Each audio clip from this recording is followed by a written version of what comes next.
Яңалыклар чыгарылышын дәвам итәбез. Татарстанда беренче тапкыр ак яулыклы абыстайлар форумы узды. Эшлекле мәҗлестә нинди мәсьәләләр кузгатылды, аларны чишү юллары бармы? Абыстайлар форумыннан хәбәрчебез Мөршидә Җиһан репортажы. Ülken Abastaylar Forumu başlanıp gitti. Әміне бириде кул эшләреннән тезелгән күргәзмә. Менә минем üstümдә дә яңаша стильдә бәйләнгән шарф шәл. Аны Фирдисә алып килгән. Фирдисә ханым күптән шөгыльләнәсезме кул эшләре белән? Кул эшләре белән күптәннән шөгыльләнәбез. Булар инде үзебезнең туган якта балык бистәсендә бәйләнгән әйберләр.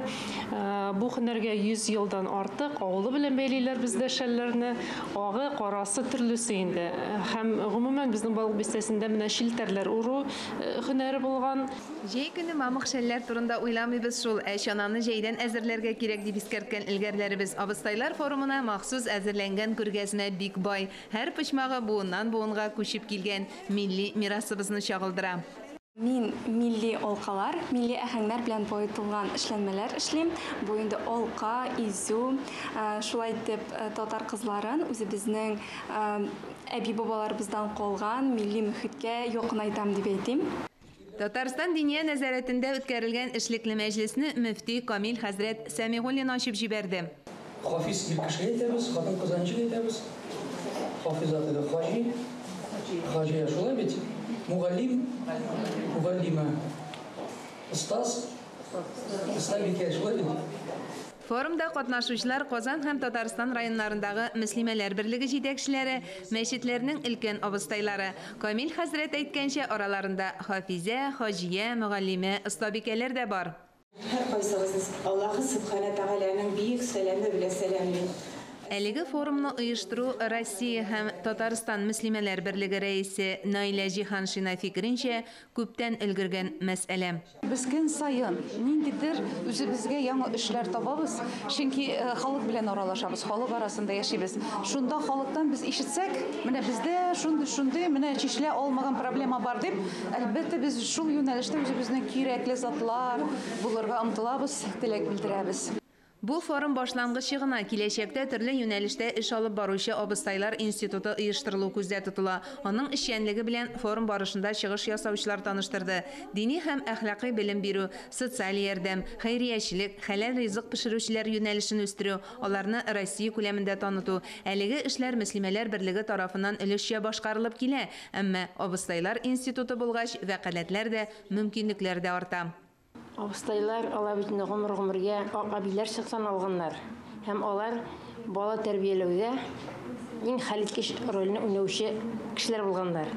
Әниләре эштә булган көннәр буена, әбиләр нәкъ менә бала тәрбияләүдә булганнар. Хәзерге заманда ул үзгәрәк, бала тәрбияләү күбрәк әбиләргә түгел, балалар бакчаларын һәм башка шундый урыннарга кайтып калды.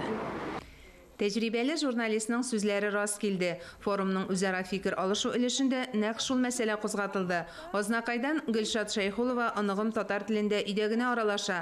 Балалар бакчасында да, мәктәптә дә балалар үзара татар телендә сөйләшми дип чаң суга. Җәйге ял вакытында авылда оештырылган лагерьларда да шул хәл кабатлана, диде Гөлшат ханым.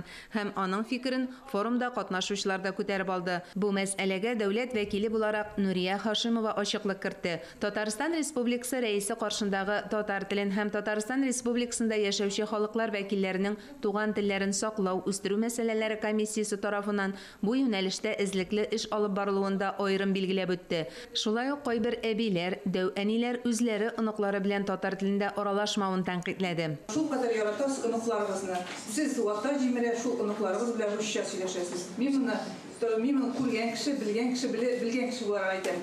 Siz Haman'dağın hükümet, ministerство, mektepler değilsiniz. Bu büyük dürüst fikir değil. Ministerstvodağın bizim ministerler büyük bu temaga büyük ihtibar ite, büyük zor işler işlene.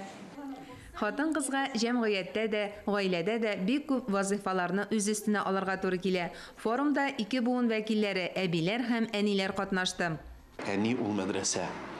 Безнең абыстайларыбыз, ак яулыклы әбиләребез, хатыннарыбыз, алар бит теге икеләтә. Әмма әниләр, чөнки беренче үз балалары өчен, аннары икенчедән җәмгыятебез өчен, алар бит нәкъ телебезне, гореф-гадәтләребезне, динебезне саклаучылар һәм шуны менә алга таба шушы байракны күтәреп алып баручылар. Әлеге сүзләрнең мөһимлеген аңлап оештырылды да инде абыстайлар форумы. Беренчесе генә булса да, берәгәйле узды. Мөслимәләрне шушылай итеп бергә тупланып, җыелып, нидә булса фикергә килү, матурлыкны күрү, үзара киңәшләшү әлбәттә кирәк. Мөршидә Җиһан, Ирек Хәмидуллин, Татарстан яңалыклары.